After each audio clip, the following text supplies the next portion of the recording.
এটাই মথুরাপুর আর্য বিদ্যাপীঠ স্কুল, স্থাপিত হয়েছিল 1950 সালে। হ্যাঁ, এটাই মথুরাপুর আর্য বিদ্যাপীঠ স্কুল।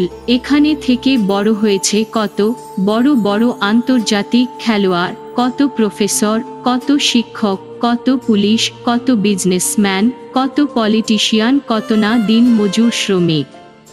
বর্তমানে কিছু স্টুডেন্টদের কাছে এটা একটা জেলখানা বলে মনে হয়, কিন্তু তারা তো জানে না প্রাক্তন স্টুডেন্টরা এই স্কুল লাইফটা দ্বিতীয়বার ফিরে পেলে তারা কত খুশি পেত। এই সেই রুম, এই সেই বেঞ্চ, এখানে কত না দুষ্টুমি করেছি, কত স্যারের হাতে মার খেয়েছি। এখন এখানে সব ঠিকই আছে, ব্ল্যাকবোর্ড, স্যারের টেবিল, চেয়ার, বেঞ্চ, কিন্তু শুধু বদলে গিয়েছে কিছু স্যার আর স্টুডেন্টদের জায়গা।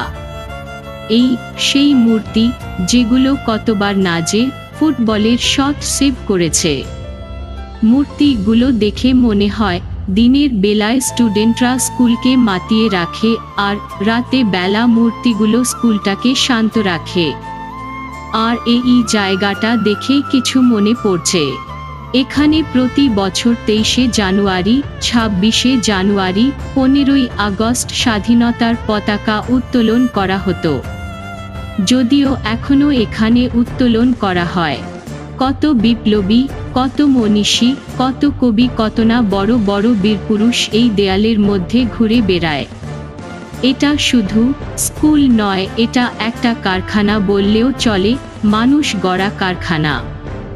কলকারখানায় যেমন জিনিসপত্র তৈরি করা হয়, ঠিক তেমনি এখানে মানুষ তৈরি করা হয়। এই মাঠে কত না দুষ্টুমি করেছি, বন্ধুদের সাথেই ফুটবল খেলেছি, এমনকি স্যারেদের সাথে ক্রিকেটও খেলে কত না সেঞ্চুরি করেছি। আজ মনে হয় এই সব কাণ্ড করার মতো আর তেমন কেউ নেই। এই দেয়ালগুলোতে কত না প্লাস এর সূত্র আছে, যেমন P+R, S+S, A+S, A+M, আরও কত রকমতা অগুন্তি। এই সেই রান্না ঘর, এখানে একটা বেশি ডিম খাওয়ার জন্য কত না মিথ্যা কথা বলা হতো। টিফিনের ঘন্টা পড়লে ভাত খাওয়ার জন্য এখানে কত বাচ্চাদের ভিড় দেখা যেত। এটা হচ্ছে স্কুলের সাইকেল গ্যারেজ। এখানে সাইকেল রাখলে হয়তো সাইকেলের পাম্প থাকতো না, বা সাইকেলের কিছু জিনিস সাইকেলকে হারাতে হতো। সত্যি দিনগুলো খুব মজার ছিল। স্কুলের মধ্যে এই সেই চিলেকোঠা, যেটা প্রায় সব ছেলেমেয়েরা এক নামে চিনত। আশা করি আপনারা বুঝতে পেরেছেন কেন এত এই জায়গাটা বিখ্যাত।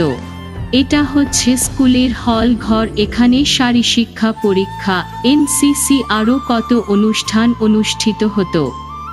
স্কুলগুলো আজ নিজের মতো দাঁড়িয়ে আছে, তাদের উপরে অত্যাচার করার মতো কেউ নেই।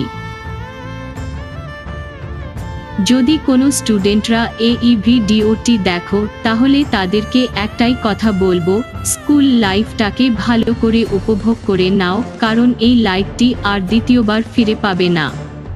আর তোমরা স্যার ও ম্যাম এরদেরকে যতটা রাগী ভাবো, যতটা কঠোর ভাবো, তা কিন্তু নয়, কারণ এটা আমার অভিজ্ঞতা থেকে বলছি।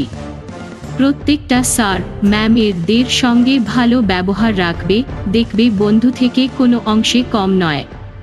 এই ভিডিওটির পার্ট 2 পেতে হলে ভিডিওটির 1000 লাইক করবেন। আমি অবশ্যই পার্ট 2 করব, তো তার জন্য ভিডিওটি বন্ধুদের কাছে শেয়ার করবেন, ভিডিওটি লাইক করবেন, আর ভিডিওটি কেমন হয়েছে তা কমেন্টের মাধ্যমে জানাবেন। আমাদের চ্যানেলে নতুন হলে অবশ্যই সাবস্ক্রাইবও করে নেবেন, কারণ এইরকম ভিডিও আমাদের এই চ্যানেলে প্রতিনিয়ত আপডেট থাকে।